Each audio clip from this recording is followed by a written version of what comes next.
মা তরমুজ কিনে নিয়ে এসেছিলো, যেহেতু বাড়ি চলে যাবো তরমুজ খাবো বলছিলাম। বাবার বাড়ি গেলে মা কোনো দিন কোনো কাজ আমাকে করতে বলে না, বা কোনো দিন জোর করে বলে না যে গীতি এই কাজটা আমাকে করে দে। যখন যা খাবো বলি বা না বললেও মুখের সামনে হাজির করে দেয়, জানে যে আমার মেয়েটা এই জিনিসটা খেতে ভালোবাসে। সবার মাই মনে হয় এরকমই হয়। তরমুজগুলো কিন্তু খুব মিষ্টি ছিল।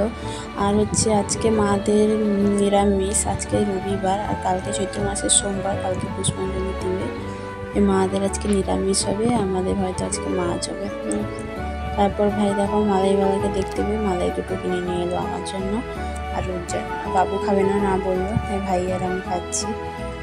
এই মালাইগুলো হচ্ছে রাবড়ি মালাই, খেতে কিন্তু খুব দুর্দান্ত হয়। 10 টাকার জিনিস কিন্তু খেতে খুব ভালো হয়। দাদুটাকে এবার নিয়ে যাবে। দেখো সবাই একদিন না একদিন দেখো এরকমভাবেই হয়তো চলে যাবো।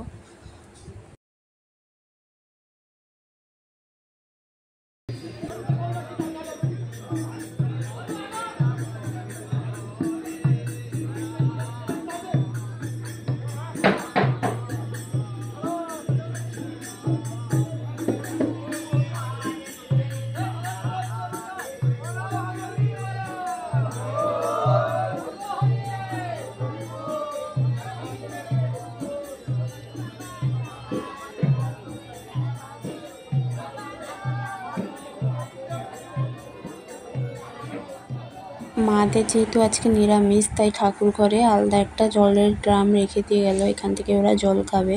আর কাকিমাও সোমবার করে, তাই কাকিমা এসছে এখানে একটু জল খেতে। বাবাও গেছিলো, বাবা চান টান করে চলে এলো। বাবা শ্মশানে যায়নি, এইখানেই ছিল। আর মাছ এখানে নিরামিষ রান্না হচ্ছে, আর আমি এখানে উনুনে মাছ রান্না করছি।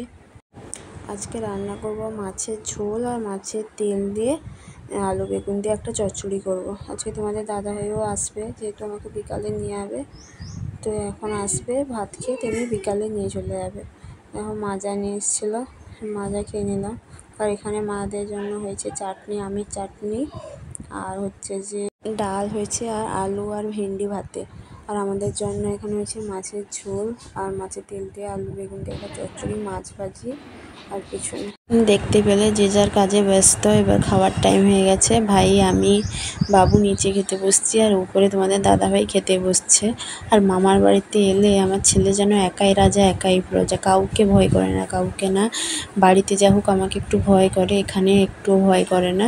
আর দেখো খাওয়া দাওয়ার পর সবথেকে বড় কাজ, জামা কাপড়গুলো এখানে সেখানে পড়ছিল, সব নিয়ে এসে সব ভাঁজ করে জামা ব্যাগে প্যাক করে নিলাম। এবার সন্ধ্যা হয়ে গেছে, এবার বেরিয়ে পড়বো। যাওয়ার সময় দেখা হলো না বাবার সাথে।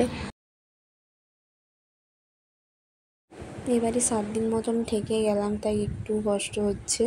এবার বেরিয়ে পড়লাম। কি বলবো, বারবার আসার সময় কি আনন্দ, যাওয়ার সময় একটু হলে তো মেয়েদের কষ্ট হয়। এটা হচ্ছে মেছোদা বাইপাস।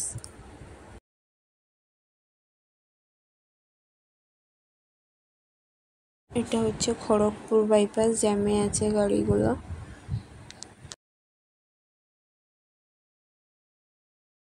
এবার সেন্ট্রাল বাস স্ট্যান্ডে ঢুকছে।